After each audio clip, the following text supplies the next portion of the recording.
boa tarde a todos. É uma satisfação estar aqui para fazer uma apresentação sobre o segmento Amazônia dentro do INCT de mudanças climáticas. Essa apresentação que eu vou fazer é uma apresentação no qual o professor Paulo Artacho, da USP, e eu somos os coordenadores, mas, obviamente, ele é o resultado de um trabalho de muito mais gente envolvida. Eu citaria o professor Henrique, da USP, a professora Maria Assunção, a professora Sandra Rancon, do Fiocruz, que, inclusive, já apresentou uma apresentação ontem, mostrando os impactos de problemas ambientais na Amazônia na saúde pública. O próprio Paulo Artacho tem uma outra apresentação amanhã mostrando mais especificamente a questão dos aerossóis da Amazônia, sua influência na questão do balanço de energia, forçante radioativa, etc. E de nossos colegas também do Amazonas, né? Quer dizer, esses que eu citei há pouco, somos todos aqui da região sudeste, mas nós temos tido uma colaboração muito importante dos colegas tanto da região de Manaus, da Universidade Estadual do Amazonas, como também da Universidade Federal do Pará. Bom, então, dito isso, eu começo mostrando esse mapa da Amazônia, que já foi bastante mostrado aí nas apresentações ao longo dessa semana, inclusive dos antecessores, que mostra toda a região que nós estamos querendo estudar. É uma região muito ampla, de 5,5 milhões de quilômetros, 5,5 milhões de quilômetros quadrados, que tem uma série de heterogeneidades, principalmente do ponto de vista de clima, de solo, de vegetação e mesmo de ocupação humana. Os resultados que eu vou mostrar, por ser mais da área de meteorologia, eu vou focar principalmente resultados obtidos aqui na região de Manaus e também resultados que nós obtivemos aqui na região de Rondônia, que é uma região que sofre, desde a década de 80, a ocupação humana, e a ocupação humana acaba provocando o desmatamento da área, da floresta. Certo? Essa é uma visão típica do que a gente consegue ver do alto das torres de fluxos que a gente normalmente instala na Amazônia. A altura média da floresta em torno de 35, 40 metros, depende da localidade, se é mais a parte leste da Amazônia, ou mais na parte oeste, ou mais na noroeste. Mas, enfim, no topo de torres da ordem de 50, 60 metros, a gente tem uma visão desse tipo, onde mostra como é ampla a região. Essa aqui é uma questão em Manaus, quer dizer, aqui nós não temos muito efeito de desmatamento, e também o papel que a meteorologia vai estar relacionado junto com a atmosfera, tá certo? Então, aqui mostra uma nebulosidade e toda a sua interação com a região do Amazonas.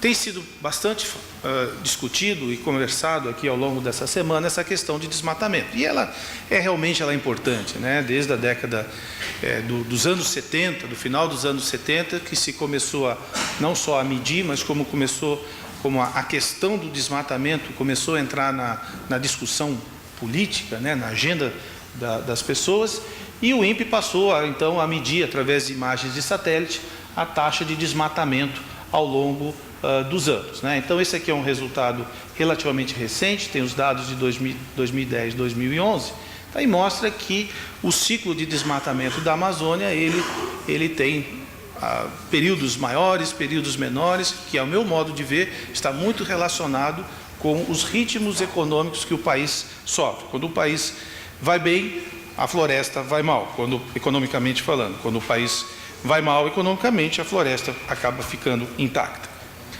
Bom, uma das maneiras, né, eu sou meteorologista, a gente trabalha com dados, principalmente dados observacionais, e dados observacionais significam presente e passado. Tá? Mas é sempre muito interessante saber também a questão do que nos espera para o futuro. Qual é o cenário que nós teremos daqui a 30, 50, 100 anos. Então, os modelos de simulação climática ou do uso da terra, né? O Gilvan acabou de mostrar vários resultados do que aconteceria com o clima da Amazônia para diferentes cenários de crescimento, mas, de certa maneira, assumindo que essa é a composição da Amazônia no ano de 92, aqui já um resultado do projeto que ele mencionou do ano 2003, já mostrando áreas bastante áreas de desmatamento, principalmente ao longo dessa transição entre a área de cerrado e floresta amazônica, que é uma área que chama-se Círculo do Fogo, e o que talvez nos espera, né, aqui no ano de 2003, com o avanço da fronteira agrícola, a construção de novas estradas, o crescimento das cidades, etc. Obviamente, são simulações, toda simulação tem uma incerteza, isso tem sido bastante discutido aqui ao longo dessa semana. Pois bem, então, essas ideias, eles fazem parte de simulações futuras, quer dizer, nós, cientistas, nós precisamos saber o conhecimento atual e, a partir daí, fazer projeções do que esperamos que vá acontecer para, inclusive, orientar a definição de políticas públicas.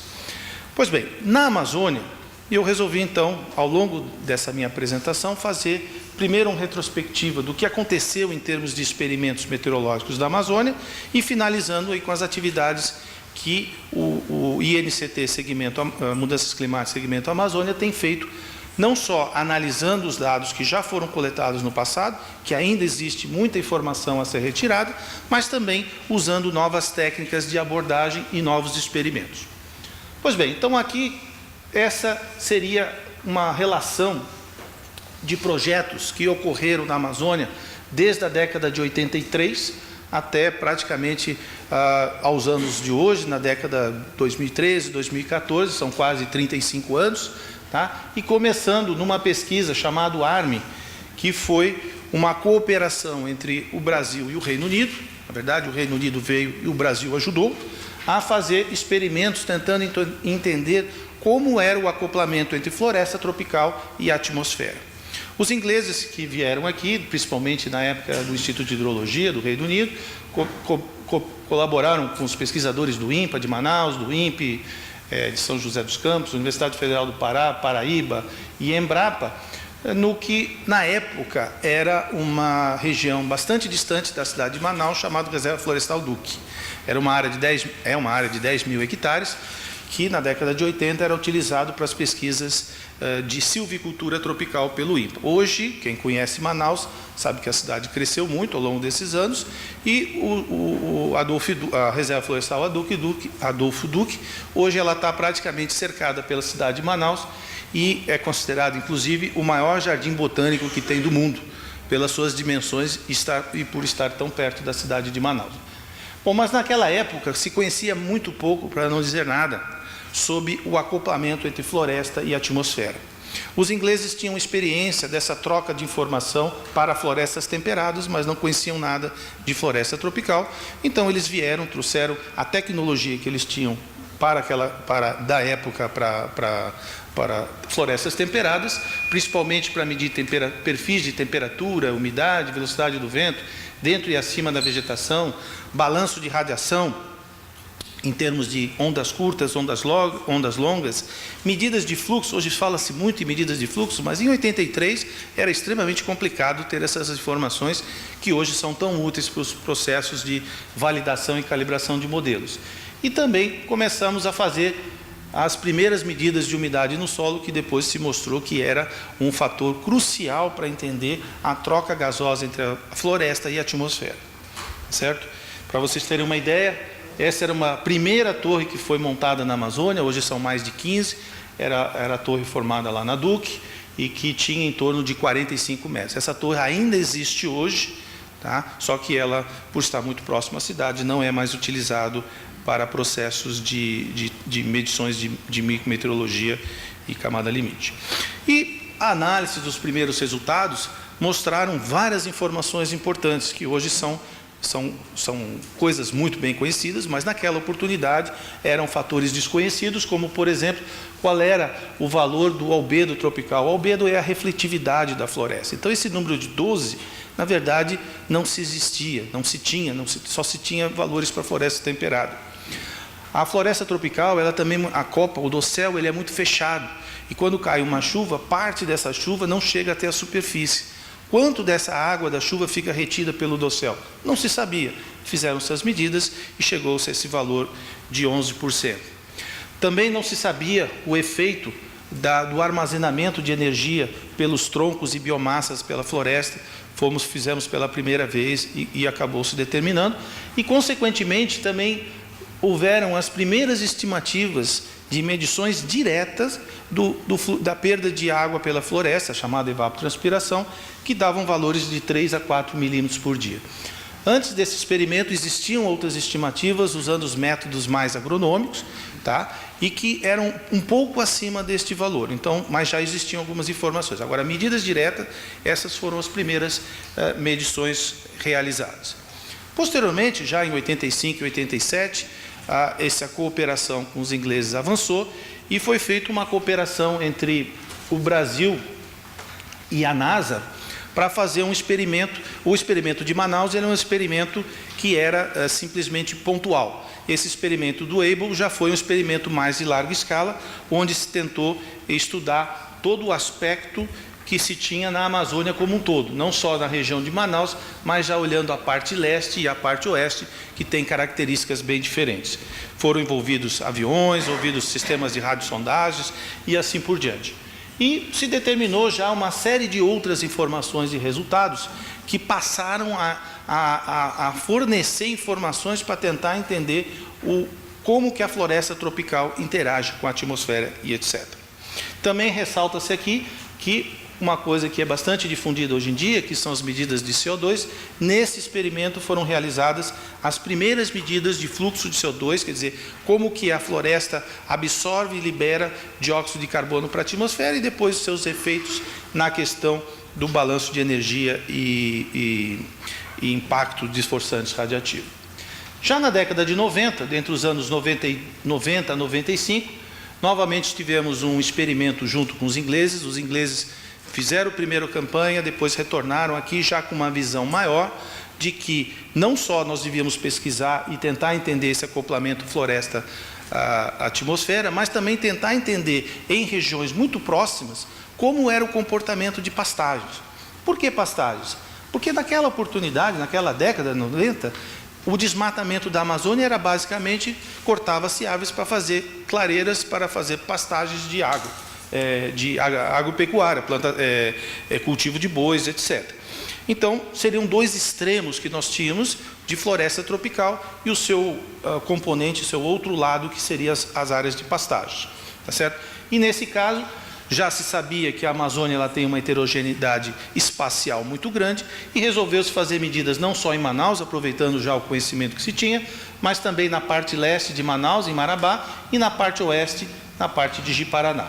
E foram feitas, então, medidas de muitas informações de forma contínua que nós não tínhamos tido oportunidade de realizar ao longo do primeiro projeto. Como resultado, não só agora tivemos um refinamento da informação do albedo da floresta tropical, mas também tivemos medições de área de pastagem para poder fazer comparação. Um outro resultado muito importante é a questão da água do solo, tá certo? Já se sabia, medidas principalmente em floresta temperada, que a água do solo ela controlava a abertura e fechamento de estômatos e aí a perda de água. Mas não se sabia quantificar isso. Então, esse experimento foram as primeiras medidas tentando se quantificar essa informação. E também as medidas internas de dentro da vegetação, não só acima da vegetação, para tentar entender melhor a estrutura do dióxido de carbono que tinha na região. Qual era o objetivo dos ingleses na época, né? E essa aproximação com os brasileiros? Já se fazia muitas simulações climáticas para saber o efeito do desmatamento da Amazônia. Essa questão do desmatamento era um dos problemas e dos assuntos mais divulgados e difundidos naquela oportunidade e não se tinha dados para validar os modelos climáticos. Então, essa foi um resultado desse experimento, onde pela primeira vez foi feito o que aconteceria com a Amazônia se toda ela... já com esses dados, obviamente, se toda a parte da Amazônia fosse transformada para a área de pastagem, e esse resultado foi um trabalho que depois foi bastante divulgado, inclusive saiu um artigo famoso na Nature dizendo sobre o dieback, a morte da Amazônia no ano 2050. Depois os modelos foram refinados, mais dados foram apresentados e a situação não era tão pessimista como era daquela oportunidade. Vários dos resultados, muitos dos resultados foram publicados em artigos científicos, apresentados em congressos, etc., mas o projeto teve uma preocupação na formação de recursos humanos. Então, nós fizemos não só muitas palestras de divulgação, etc., mas se publicou, ao final do experimento, um livro chamado Amazonian Deforestation Climate, que era uma compilação dos principais resultados obtidos naquela oportunidade. Esse é um livro que está nesse site aqui, hoje em dia ele está aberto ao público, mas hoje ele não existe mais para vender. Quem tem, tem, quem não tem mais. Nem no Amazon Books consegue comprar, a não ser de segunda mão. Junto do Abracus, que era um experimento eminentemente de superfície, ou seja, o que acontecia da interação entre floresta tropical e atmosfera, começou-se então a fazer uma contrapartida brasileira. Esse é um dos grandes, mudança de patamar que nós tivemos, porque ao invés de nós colaborarmos com os ingleses, nós passamos a liderar os projetos de pesquisa.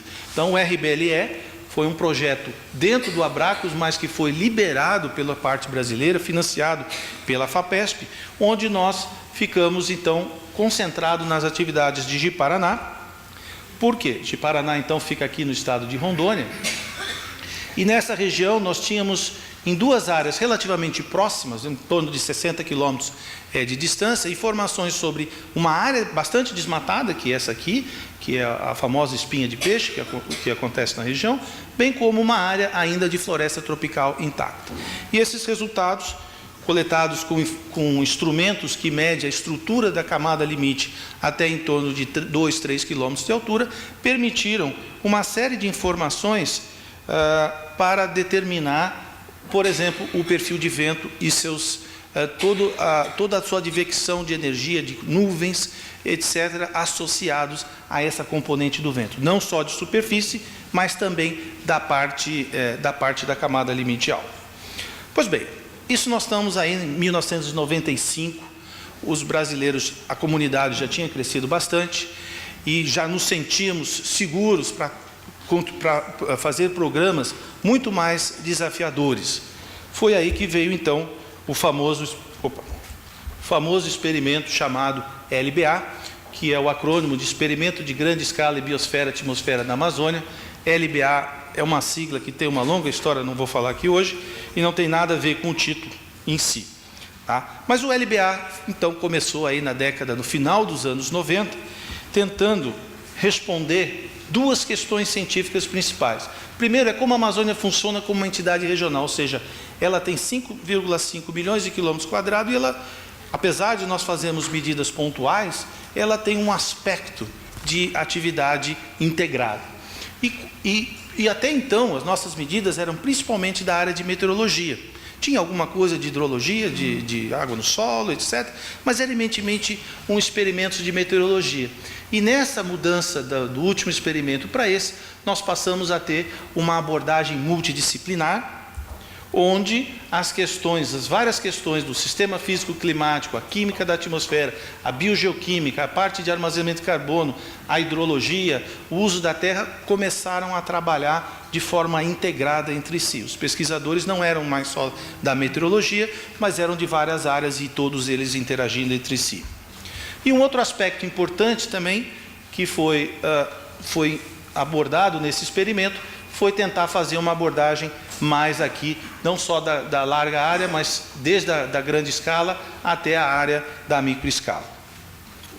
E aí nós fizemos duas grandes campanhas, em 1999 e 2002, em todas elas em Rondônia, onde nós queríamos entender, então, esses problemas como a associação floresta-atmosfera, problema de desmatamento nas nuvens, problema de biomassa, problema da queimada da biomassa, o efeito local, como que esses desmatamentos em larga escala poderiam afetar o clima local. Tá? E foram vários resultados que foram feitos, eu vou pular aqui por causa do tempo, que na verdade acabaram sendo sintetizados por esse livro aqui, também aqui está o local onde ele está, muito obrigado, os principais resultados estão sintetizados nesse livro, tá certo?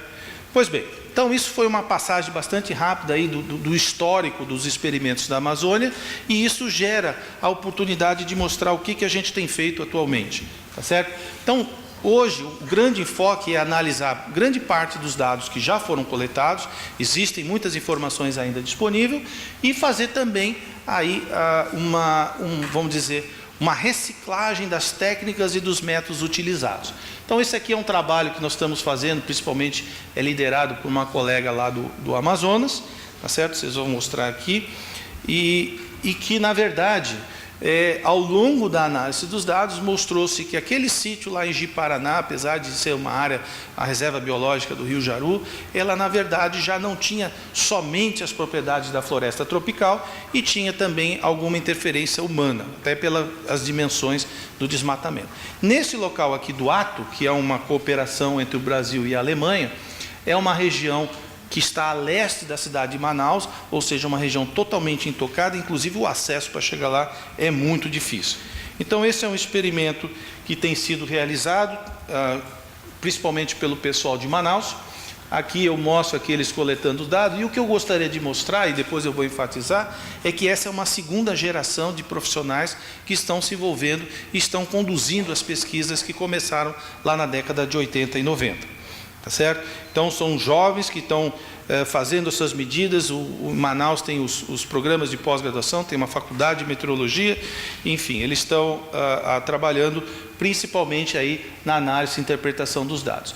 Nesse sentido, o INCT tem ajudado muito, principalmente na parte financeira, a viabilizar as pesquisas, através de compra de equipamento, compra de gás, compra de insumos, tais como a radiosondagem, etc.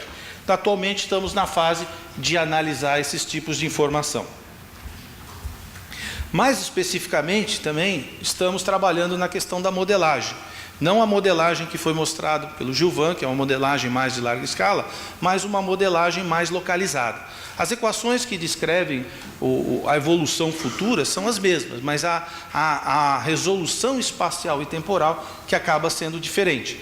Então, no caso aqui, nós estamos usando um modelo de Large Edge Simulation, simulação de vórtices de grande escala, para tentar entender o que acontece na transição entre uma floresta tropical e uma área de pastagem. Isso aqui era aqueles dados lá do RBLE, onde tinham-se formações de floresta, de pastagem, e tentando-se, através de uma descrição do uso do tipo de solo dessa localidade, vocês onde tem o pontinho verde seria floresta, ou fragmentos de floresta, ou remanescentes, a área de pastagem já seria a parte em amarela, tentar determinar os perfis verticais de temperatura e de umidade específica e de vento.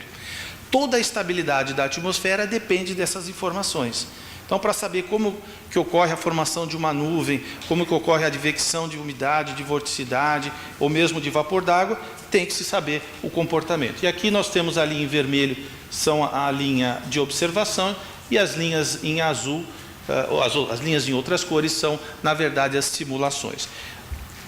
Certo? Aqui foi feito um trabalho para a floresta, um trabalho para a pastagem e a determinação dos fluxos de calor também. Bom, mas não só isso, tá? Essa é uma visão que já foi mostrada algumas vezes aqui nas apresentações, onde nós temos áreas de florestas que estão sendo desmatadas para ter regiões como essa. Tá certo? Isso é uma característica que acontece. Então, nós precisamos entender essas novas técnicas. Isso seria como se tivesse uma floresta e, de repente, uma área de pastagem e uma área de floresta de novo. Então, isso está sendo desenvolvido. Aqui uma nova visão, tá certo? Áreas de floresta junto com áreas de pastagem, ou aqui áreas desmatadas. Mas, de qualquer maneira, tanto a anterior como essa, leva a uma situação do ponto de vista de meteorologia que é chamado efeito da clareira, onde o balanço de energia aqui, que é diferente, nós já havíamos estudado isso na década de 90, acaba ajudando a formar nuvens, ajudando na convecção, formando mais nuvens e possibilitando uma diferença de precipitação. O Gilvan até comentou na apresentação dele que o tamanho da clareira pode induzir a ter mais chuva ou menos chuva. Então, é muito importante estudar essas dimensões da clareira. E o que a gente fez, na verdade, então, foi passar a usar uma nova técnica, que não era tanto da meteorologia, mas a engenharia usa bastante, que é o uso do túneis de ventos. Na verdade, a gente utiliza um sistema onde o escoamento do ar é controlado, tá? Construímos uma maquete desse tipo aqui, fizemos medições ao longo de vários pontos, inclusive fizemos para diferentes tamanhos dessa cavidade, esse cânion, como seria uma clareira, para tentar entender o efeito da dimensão da clareira no perfil de vento e de convecção. Usa-se também técnicas bastante modernas, tanto de fio quente como de uso chamado do PIV, que é uma técnica chamada de velocidade de partículas, tá? Que gera informações como esse tipo aqui, ó. Aqui são uma mesma simulação no túnel de vento para 4H, 6H e 8H, ou seja, diferentes dimensões. Aqui eu tenho uma visão em realce, mas esse escoamento para 10 metros por segundo, como que o ar acima da floresta interage com o ar no nível do solo, que é onde muitas vezes são feitas medições, principalmente da parte mais ecológica. Tá certo? Então vocês vejam que aqui não existia nada, o vento era zero, se desenvolve um vórtice somente provocado por essa formação da cavidade. Tá? Essa é uma técnica nova que está sendo feita lá dentro do CTA, nós somos um centro de engenharia, tem a escola do ITA, que é famosa, todo mundo conhece, e nós temos então acesso a essas técnicas que têm sido feitas. Tá? Bom, enfim, qual é o grande legado que a gente tem tentado deixar dentro do INCT da Amazônia? Eu já mencionei em algumas partes, tá, que é principalmente a formação de recursos humanos dentro da Universidade Estadual do Amazonas. Os colegas do INPA, temos colaborado muito com eles, incentivado a troca de parcerias, etc., os colegas da USP, do INPA, etc., e principalmente com novas técnicas de medição, como, por exemplo, o túnel de vento, que a gente tem utilizado. O professor Paulo Latache vai falar amanhã sobre novas medidas usando a técnica do LiDAR para determinação das condições da atmosfera, principalmente da altura da camada limite. E, finalmente, tá, eu sempre pergunto, por que nós vamos ao campo, né? Então, muita gente acha que, deve estar difícil para ver, mas aqui tem um arco-íris, e tem gente que vai lá atrás do pote de ouro, para ficar milionário. Mas a grande parte dos cientistas que tem uma torre, ele vai atrás do pote de dados, que é para poder fazer os seus estudos de tentar entender como que funciona o acoplamento floresta e atmosfera, e posteriormente, caso não tenha mais floresta, de uma área de pastagem, ou de uma área de uma cultura agrícola, com essa mesma atmosfera, para tentar entender esses mecanismos e fazer previsões futuras. É muito importante o conhecimento atual e aplicar isso nos modelos de previsão futura para gerar informações que orientem as políticas públicas naquele sentido. Muito obrigado pela atenção e fico à disposição.